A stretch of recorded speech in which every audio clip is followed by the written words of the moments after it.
Welcome, everybody. It is time to discuss this mess of a market. And of course, we have to talk about Nvidia, which broke our heart again. We got to talk about SanDisk and all the other fun stuff going on in this market. My name is Michael Kamoa. I'm here with my good friend Sami Abusaad, JR Romero, and Derrick Oldensmith. So how's everybody doing? Everybody hate this market, or is it just me? I don't hate it, man, but I thought when we gapped down below yesterday's low today, I don't chase gaps, but I really wanted to press for downside today, and I am not getting any downside follow through. And I thought the way the market, the IWM, the way it closed yesterday, we would actually get a gap up or a move higher today. And today, down. So it's just a surprising market. Very hard to predict, really, and so I don't even try to. All right. Okay. All right. Let's talk about Nvidia. So we discussed Nvidia 2 or 3 weeks ago. Everybody liked it. I own it myself. So do any of you guys get the feeling that it's just over? I don't think it's over. Look at the IWM weekly chart. I don't know. I don't think it's over. Look at the IWM daily and weekly, especially. Also, look at the RSP. Look at the equal-weighted S&P. Equal-weighted S&P looks phenomenal. And a millimeter away from all-time highs, bullish consolidation pattern, grinding higher. Like it just. Are you in the right stuff? That's really what the question is. Are you in the right stuff or not? And oftentimes the right stuff is no stuff at all. Sometimes it's better and be on the sideline too. Do you want to see, if you want to see the real beauty, XLU, the most beautiful thing happening in this market? Okay, so let's talk about Nvidia. So again, they had another good quarter. Felt like they said all the right things. Is it just a matter of the market just not giving resolution on anything that I don't even know how to describe it, but it's almost like we're being lulled to sleep with this stock because it just like cannot get any traction? I think it's doing exactly what the market is doing, which is just not following through. It looked like it was about to break out on the weekly chart. Reported earnings was up in the post-market 4 or 5%, and then it started to sell off late in the after hours, and then it tanked the next day. So I feel like Nvidia is just exactly what the market is doing. I mean, it's just no follow through. When it looks good to the upside, it actually crashes. When it looks like it's going to roll over, it goes back up. So that's kind of the nature of the market right now. That's what I think, that's what I think is happening with Nvidia too. But it was a pretty bearish rejection. I'm not saying it's not going to pull into 160 or so. It might. But for now, I'm not really giving much I'm not like assigning any grades here because it could be just the market, the byproduct of the market. All right. Well, to me, if it's not going up, it gets an F. Okay, JR, what do you think Nvidia just needs an up market to get out of the basement? Look, I think I'm very happy to own a stock whose P is about to be 5. The 4P. I mean, I don't know what these guys have to do anymore. Jensen Huang has to get up there and go, by the way, where our margins are now 76% and we just cured cancer, drop the mic and maybe it'll go up a couple of points. I told my traders, I said, you have a giant gamma wall at 200.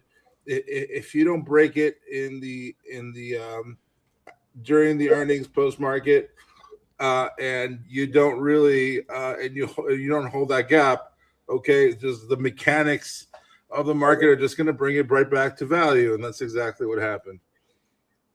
So it is what it is. There's plenty of opportunities everywhere in the market, all over the place, every single day, and we just have to stop obsessing about Nvidia and just move on with our lives. It's priced for perfection. It's a crowded trade. It's a very important stock, obviously. But if now you're trading Nvidia, it's almost like trading an index. And I like beta, I like volatility. I like things that move, and so I'm not really focusing on it anymore as much as I used to. All right, Derrick, what do you think? Is it just Nvidia as the market goes, so goes Nvidia? Yeah. So, the first signal immediately was, I was doing the morning meeting yesterday. It was trading at 197. And I was like, did you guys see the report? The stock should not be trading at 197. It should be well above 200 and totally breaking out. And one of my favorite signals in trading to this day is still when something should do something and it doesn't, a lot of the times it becomes a real signal for the other direction. And then that's exactly what happened. We were met with all that selling in semiconductors. And interestingly enough, this SMH chart, if you look at it, had a failed breakout through 420. 420 was a really big level. Both NVIDIA and SMH actually had failed breakouts. NVIDIA started to break out right before the earnings report, which I just didn't trust. I was like, why are they breaking this thing out right before the report? One of two things is going to happen. Either it's going to explode and it's doing this to not let anybody in, or this is just a complete and utter trap. And it was the trap situation. And you have a false breakout in semiconductors and a false breakdown now in software, an IGV below 80. But yet the market can't crack. They just continue to rotate to other things, and rotation is the name of the game. I think people are just still a little bit nervous now on kind of what's going on with OpenAI and if they can actually ever meet their commitments or not, which, looks like they're getting more money from SoftBank now, but they need like a couple $1 trillion. So I don't know if you want to help them out, Michael. I know you got a couple trillion in Tesla that maybe you could sell. I could, if OpenAI was still a nonprofit, I would sell my Tesla shares and I would donate to the cause.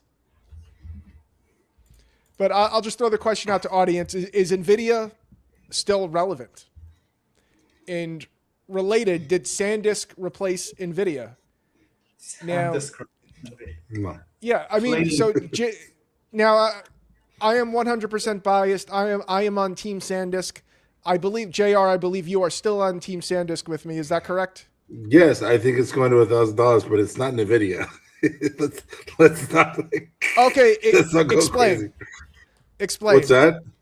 Explain. Nvidia leads the SanDisk is the movement. SanDisk is purely the reaction to a very serious crunch in supply with what looks like an indomitable demand. Right, Nvidia is the stock that really has become emblematic and functionally leading the AI revolution, and it is the hub to the spokes that are the AI services that will lead that revolution. It's emblematic. It's important. It's the Cisco systems of 2025, 2026. So they're not the same thing. Just not. SanDisk market cap is less than 100 billion. Okay, I mean Nvidia. What's Nvidia's market cap? 3 trillion, 4 trillion. Whoa! Is Sami give me fundamentals? What is going on? Oh my God! What is going on? Not at all. I was just. Got you, bitch. Mike was saying, SanDisk is gonna be the new Nvidia. I'm like, it's got 4,000% to catch up. Sami, I want you to talk dirty to me. Say forward PE real slow. By the way, I am liking the SanDisk long. I might be. We gotta. Pointing you soon. We got a new recruit now. We will capture Derrick's heart very soon. Now I more think of the comparison like NVIDIA is like Hulk Hogan and SanDisk is like the Ultimate Warrior. Obviously it's not the same level, but can still carry the belt in terms of market performance. One is a market leader and the other is a part supplier with a supply crunch. They're different things. It was really interesting. NVIDIA seemed to, on their report, first said some things that should really boost memory higher. But then they also kind of said that, I read an analyst take on it, that where we're getting to with prices on memory is incentivizing companies like NVIDIA to figure out methodologies to be able to use their technology in ways that require less memory, or for them to be able to produce their own memory in certain ways. I'm no expert in the space. I thought it was kind of interesting. I am still short SanDisk, though. I would throw that out there, too. but it's more a proxy of my thought process on the market than my thought process in SanDisk at this point. Yeah. Okay, I have a much more simplistic view of why Nvidia isn't going higher. First of all, it's a crowded trade. They didn't announce a buyback, which is definitely a cautionary note. There was no mention of a buyback, and these guys have 4 big customers. If they lose one, okay, this thing gets repriced real quick. So as far as their financial moat is concerned, like it's not particularly sturdy. So I think there are reasons why, despite the incredible numbers these guys continue to put up and mind-blowing margins they continue to display, like there are some real cautionary notes around the stock. Nvidia breaking 180 right now as we speak, which has been a level intraday all day today. Watch out below. Indeed. Okay. All right. We're gonna lighten the mood a little bit. Getting very intense with Nvidia and SanDisk. All right, so we haven't done one of these debates in quite a while. So the question I will throw out to everybody is, what is the best movie theater snack? And I'll give everybody a few minutes to think about it. And for me, it's a sandwich, especially in a theater where you have to sneak it in, because some of the theaters in New York City, like they're like the Navy SEALs, they're trying to bust you with anything you get in. But I am going with sandwich. 60-minute logo design is telling us Chipotle, which seems like a dig at Derrick. Licorice. Okay, what do you guys think? I mean, popcorn. An IPA. Bill Ryder must be in Europe. I'm just going to give the boring answer and say popcorn, obviously.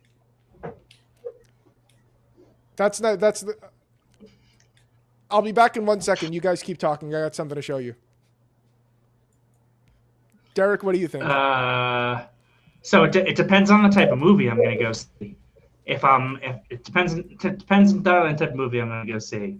If it's going to be like a real, shoot 'em up action movie, then I need a nice beer. I agree with whoever said IPA. That works for me. If it's going to be maybe more of like a comedy or something a little crazier, then I might have to sneak in some edibles, some candy in there. So it kind of depends on the movie that I'm going for.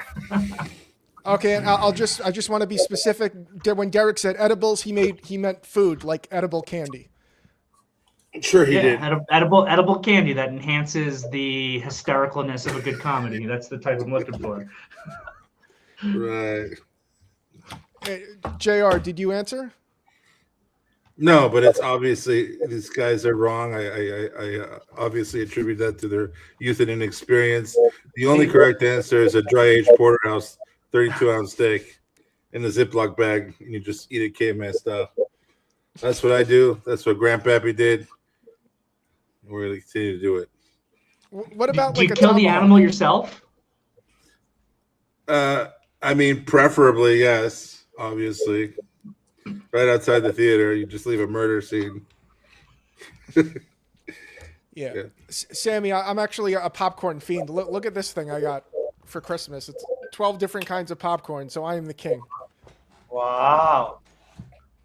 Very fancy. All right.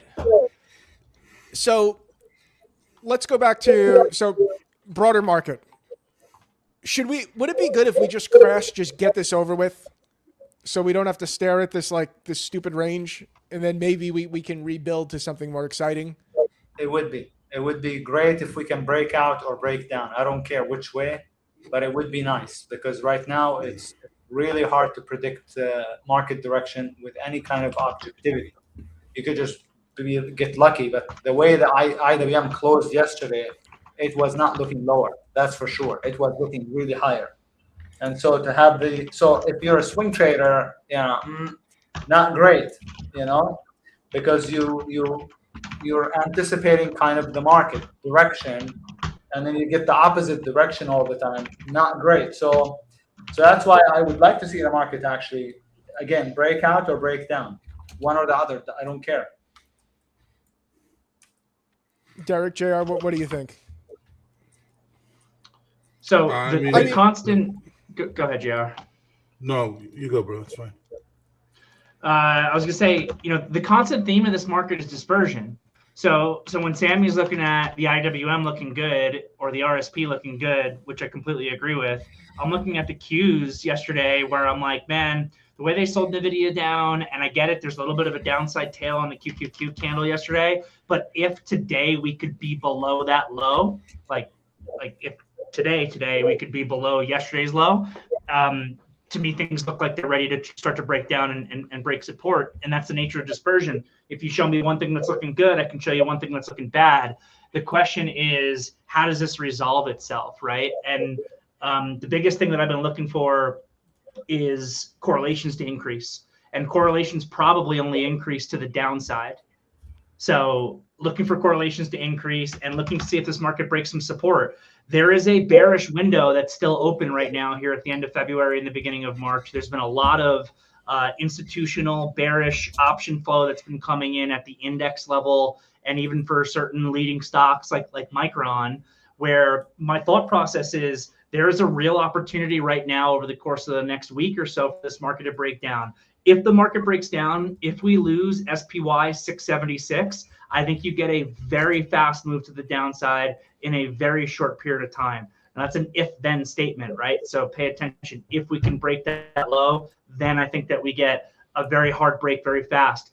But if we make it another week or two and we don't break down, the probability every single day where we don't break down increases that we actually break to the upside, because there are a lot of people that are already positioned for this breakdown.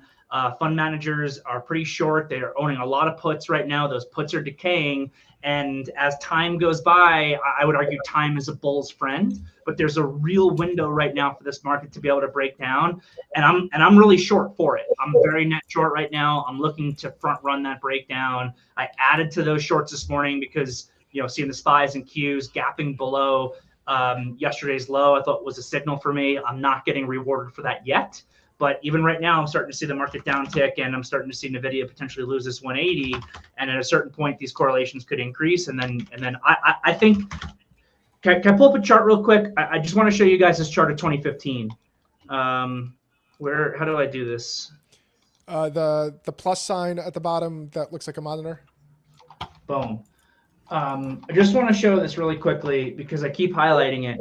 So this is the SPY right now, right? This is just the consolidation that we've been in, multi-months going sideways. I want to just look at 2015 really quick and make a quick comparison to you guys. I remember this like it was yesterday, because up until that point in my career, it became my biggest P&L swing that I've basically ever had. So here is end of 2014 through 2015. Look at the beginning of 2015. Look at this pattern. Look how similar this looks right now. Now look, technically this is a bull pattern here, but watch what happens when this actually breaks, right? So it broke kind of like level 1 support here on August 20th, and August 21st, we continued to sell. It was a Friday, and August 24th was a Monday, and we had like the Chinese currency crisis go on at the same time as an excuse. We dropped 15% from that breakdown to the low on Monday in 3 days. And I'm not saying that this is going to be exactly what happens again, but I am saying that as a similar pattern, if we begin to break these support levels, starting at this like 680 on the downside, but the bigger level is 676. You're going to see a lot of technical selling come in. You're going to see a lot of systematic selling come in. You're going to be running into negative gamma. The selling is going to feed on itself. I think that you could see this 200-day hit, which is down at 654, in literally like a couple of days on that break. So for me, the risk reward right now is really to the downside. And if I'm wrong and I get pushed out of these shorts that I tried to add today, so be it. But if I'm right, the reward profile is just so massive on this break lower if it actually triggers. And that's what I'm looking for, and that's what I'm positioned for. Okay. JR, what do you make of this? You could also just shrug and roll your eyes if you want. Just the market as a whole. Yeah, like very quickly. Would it be better if we just crash and get it over with? I mean, as a day trader, I'm having a ball. You just have to really pay attention, and this market requires to do a lot of preparation. I find myself doing more market prep now than I've ever done before, because you really have to catch those wild sentiment and wild sentiment swings. You have to pay attention to correlations. and you really have to be in the right sector catching a bid every day. And the rotations are wild. Every 24 hours, we seem to be rotating to something else. So you do have to pay a whole lot more attention, but the opportunities are incredible. Every day we catch some crazy runner. You know, a couple of days ago was GLW, and then we had incredible shorts everywhere. Like, we've just been nailing really good trades left and right. The problem is being in the right place at the right time in a non-trending market with often low volumes that clearly at this point looks massively distributed. Look at the SPX. It's not a pretty picture. This really looks like it's going to fall apart. It becomes increasingly more challenged. So it's a very technically challenging market. It's definitely a professionals market. But that doesn't mean, we're not just gifted opportunities every single day. I mean, look at silver this morning. In the pre-market this morning, I get up around 3 Pacific and start around 3 Pacific, and I told my traders, guys, get ready for a giant move in silver. I am going to go balls to the wall and take some very large positions in silver. The squeeze is on, and kilos are broken. And, look at silver today. And I think we're going to have a multi-day sequence here in silver. But, you really have to pay a lot of attention. That's the challenging thing about this market. As far as swing trading is concerned, it's a real stock pickers market. And you get a lot of false breakouts, a lot of bases that look fantastic, that look picture perfect, that during a trending bull market would make incredible trades. They're just failing left and right. So as a swing trader, it's very frustrating. But as far as day trading is concerned, I personally couldn't be happier. Okay, let's talk about ideas.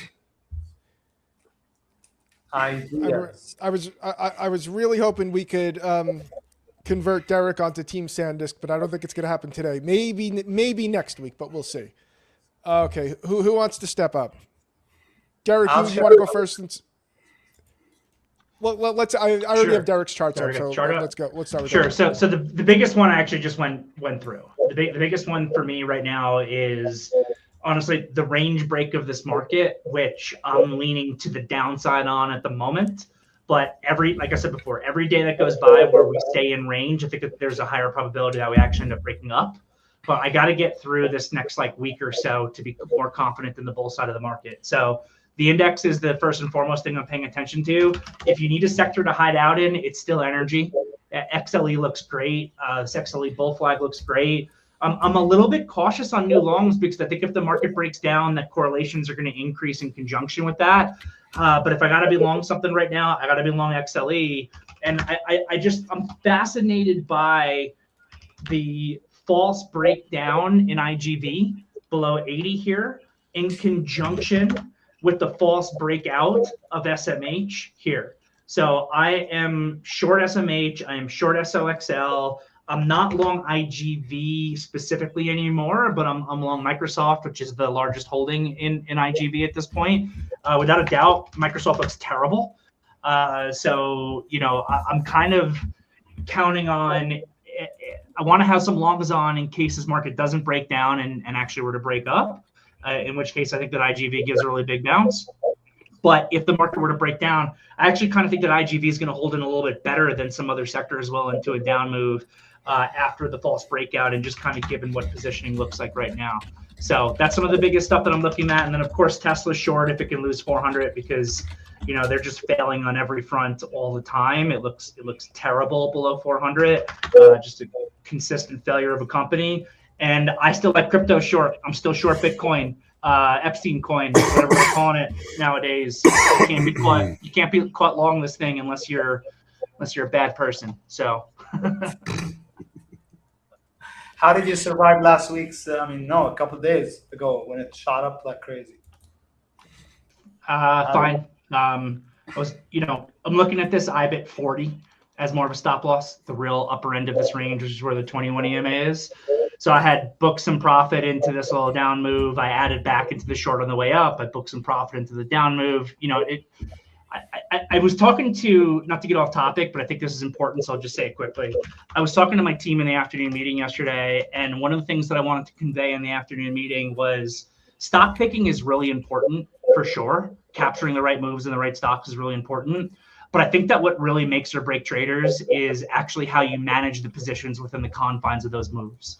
So I never know if I'm going to be right or wrong on my trades. Obviously, I'm putting things on because I'm going to be right. It's how I'm managing it within the confines of those. Maybe I'm wrong on Bitcoin. Maybe it breaks out. Maybe there's a lot of unscrupulous people out there that want to buy this thing and break it up through 40. But if I'm wrong, I'm going to be fine because of how I manage it. And if I'm right, then I'll get paid. So that's where we're at.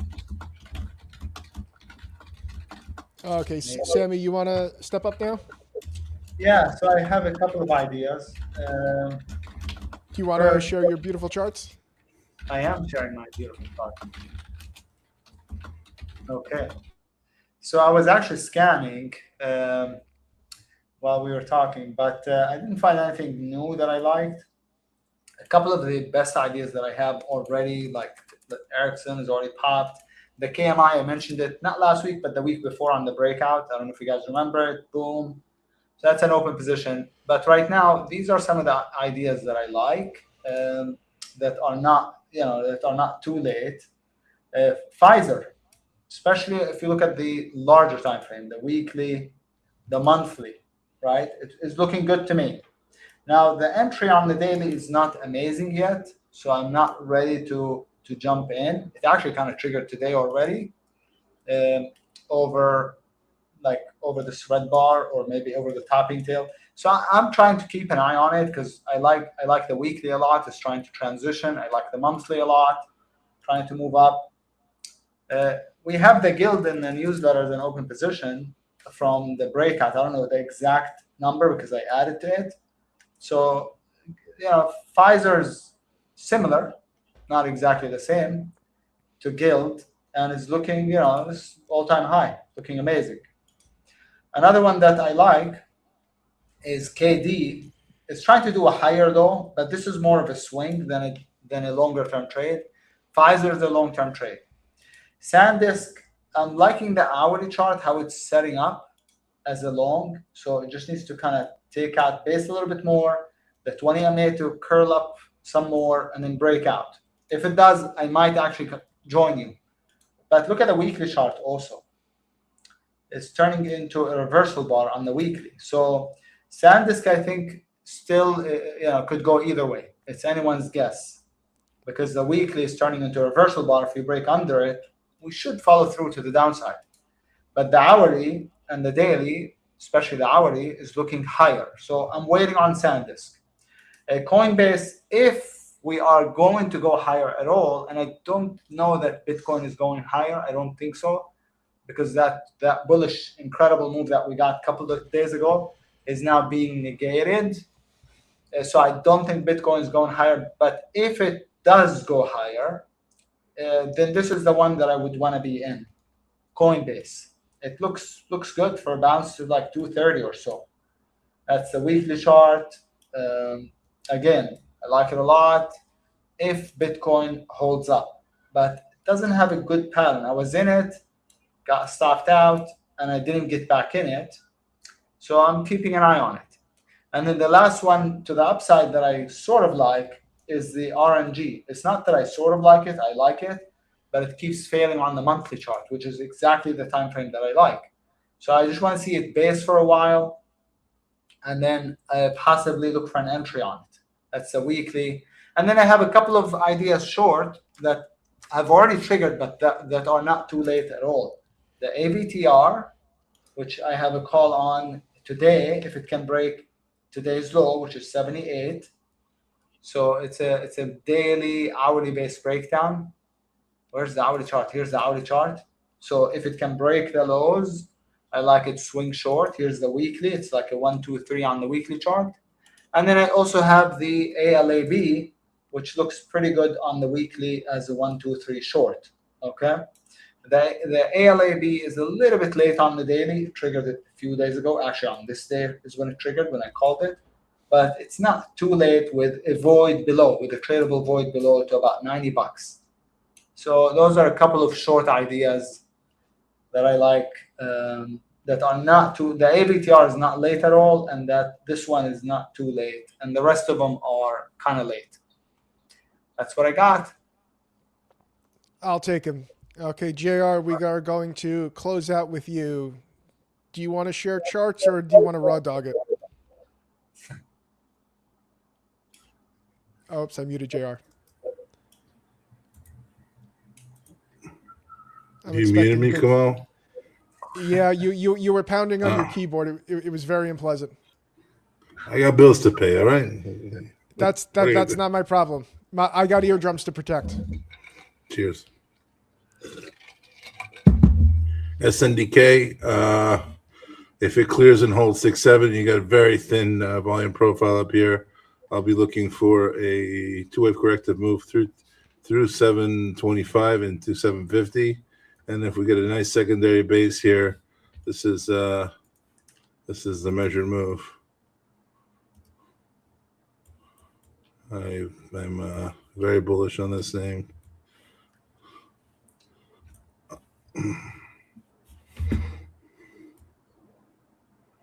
going to do the measured move lows from fair value from the pivot low. Sorry, there we go. So something like that. This looks good. Gold futures are looking pretty spiffy here. I don't like the lack of expansion in these bars as we ascend here. A lot of people are going to start seeing a rising wedge, but with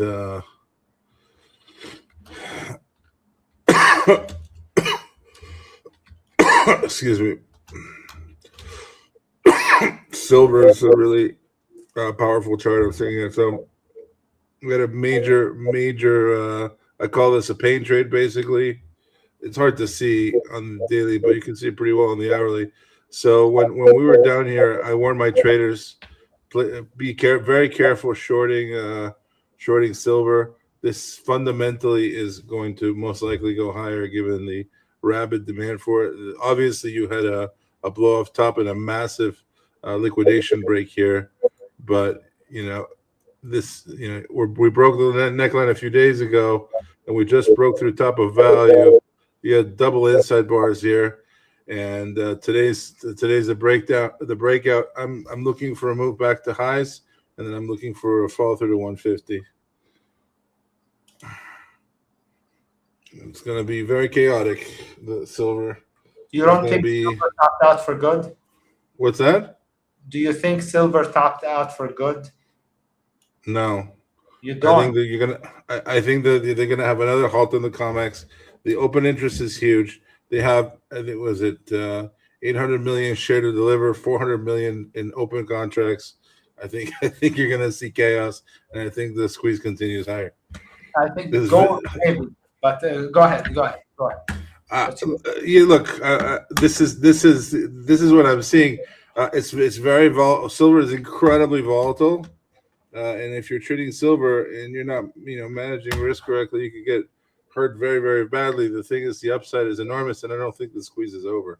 Now, if we see a climactic lower high here, that if we see a climactic lower high come in, then I'm going to change my mind very quickly. So if we see something like this, and then I have my lower pivot high and an angle of descent, then I'm going to switch my position short. But for now, I'm expecting all-time highs retests in the next week, and then I'll move to 150, 160. We'll see. Very bold. Very bold. I like it.